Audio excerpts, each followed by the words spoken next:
Assalamualaikum warahmatullahi wabarakatuh. Perkenalkan, nama saya Muhammad Andi Arif, mahasiswa Fakultas Hukum Universitas Surya Kencana Cianjur, semester 2 non reguler. Di sini saya akan mereview kembali materi hukum pidana pertemuan ke-7 yang telah disampaikan oleh Ibu Profesor Dr. Haji Heni Nuraini SHMH dan Bapak Dr. Muhammad Rendi Aridayandi SHMH. Bab 1 Hukum Pidana. Awal pengertian hukum pidana. Hukum pidana merupakan hukum publik, yaitu yang mengatur hubungan hukum antara individu atau perseorangan dan negara. Hukum pidana terbagi menjadi dua, yaitu hukum pidana formal, dua hukum pidana material.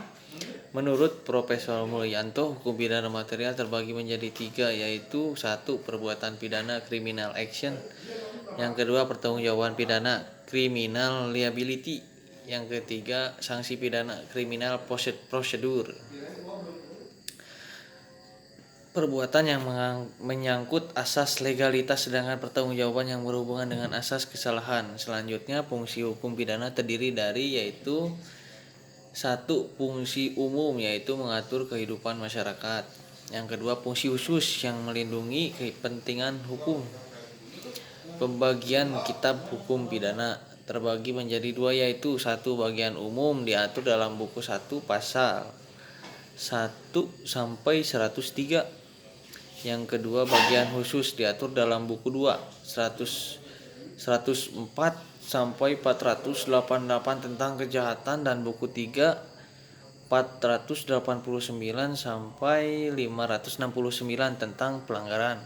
Berlakunya hukum pidana yaitu menurut waktu locus temporis dan menurut tempat locus delicti. Bab 2 tindak pidana atau delik.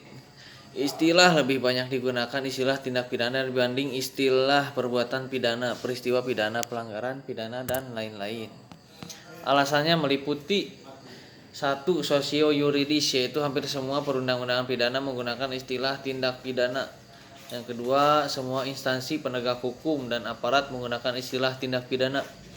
Ketiga, para mahasiswa yaitu mengikuti tradisi dan kebiasaan menggunakan istilah tindak pidana. Definisi tindak pidana merupakan pengertian yuridis dan berbeda dengan istilah kejahatan atau perbuatan jahat. Unsur pidana terbagi dua, yaitu unsur objektif dan subjektif. Selanjutnya, bab 3 pembaharuan hukum pidana di Indonesia. Alasan diadakan perubahan KUHP ada meliputi yaitu alasan politis, alasan sosiologis, alasan praktis, dan alasan adaptif. Metode pembaharuan KUHP meliputi evolusi, kompromis, dan global.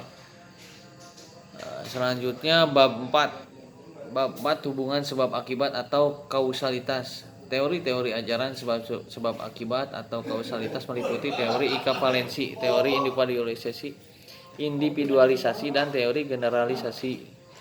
Ajaran kausalitas merupakan unsur objektif dan tindak pidana karena terdapat dari luar diri pelaku, yaitu dalam bentuk berupa perbuatan.